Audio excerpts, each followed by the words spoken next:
ನಿನ್ನ ತಪಸ್ಸಿಗೆ ನಾನು ಮೆಚ್ಚಿದ್ದೇನೆ. ನಿನಗೆ ಏನು ಬೇಕು ಕೇಳು, ನಾನು ಕರುಣಿಸ್ತೇನೆ.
ನಿನ್ನ ಪಾದಾರವಿಂದಗಳಿಗೆ ಅದು ಮುಗಿದಿದ್ದೇನೆ, ಪ್ರಣಾಮವನ್ನು ಮಾಡಿದ್ದೇನೆ.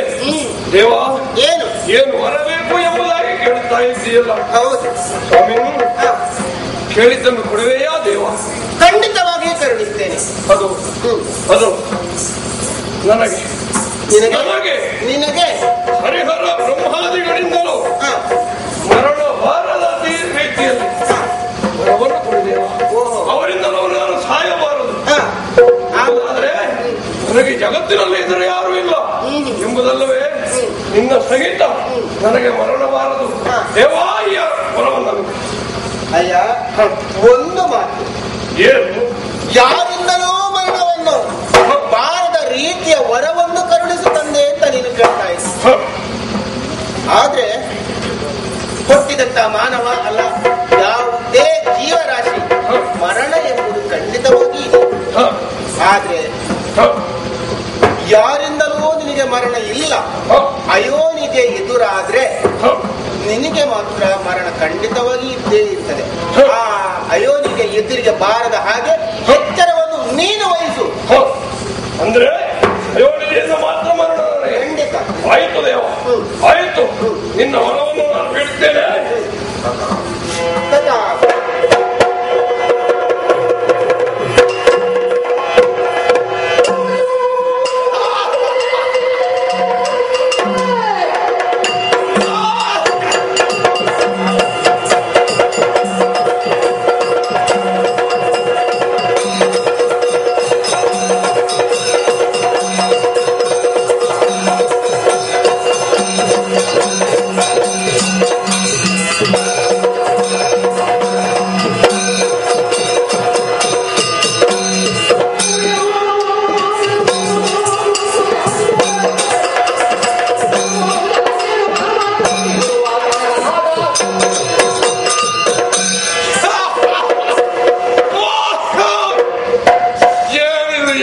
ವಿಚಿತ್ರ.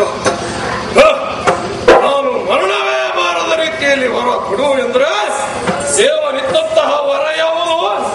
ಅಯೋನಿಜೆಯಿಂದ ಮಾತ್ರ ನಿನಗೆ ಮರಣ, ಪುರುಷರಿಂದ ಇಲ್ಲ, ಮರಣವೇ ಇಲ್ಲ. ಅಂದ್ರೆ ನಾನು ದಿಗ್ವಿಜಯಿಯಾಗಬಲ್ಲೆ, ಎಲ್ಲರನ್ನೂ ಜಯಿಸಬಲ್ಲೆ. ಮಹತ್ವಾಕಾಂಕ್ಷೆಯಲ್ವೇ ನಾನು.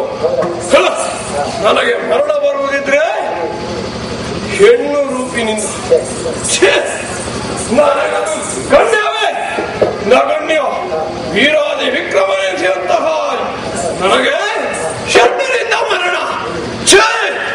ಮಾತಿಗೆಗಾಡಿನ ವಿಷಯ ಇದು ಸಾಧ್ಯವಾದೀತೆ, ಸಾಧ್ಯವಾಗುವುದೂ ಇಲ್ಲ ಬಿಡಿ. ಈ ಸಂತೋಷದ ವಿಚಾರವನ್ನು ನಮ್ಮವರಿಗೆ ಪುರಕ್ಕೆ ಹೋಗ್ಬೇಕು. ಯಾಕೆ ಹೋಗುವುದು? ಸಂಭ್ರಮದಿಂದ ನಡೆಯುತ್ತದೆ.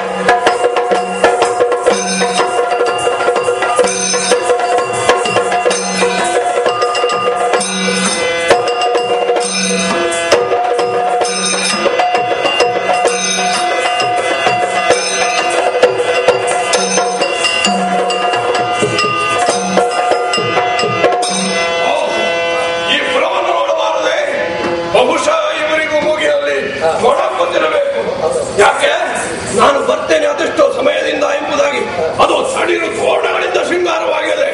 ಯಾಕೆ ಒಡೆಯ ಬರ್ತಾನೆ ಅನ್ನುವ ಸಂತೋಷ ಜನರಿಗೆ.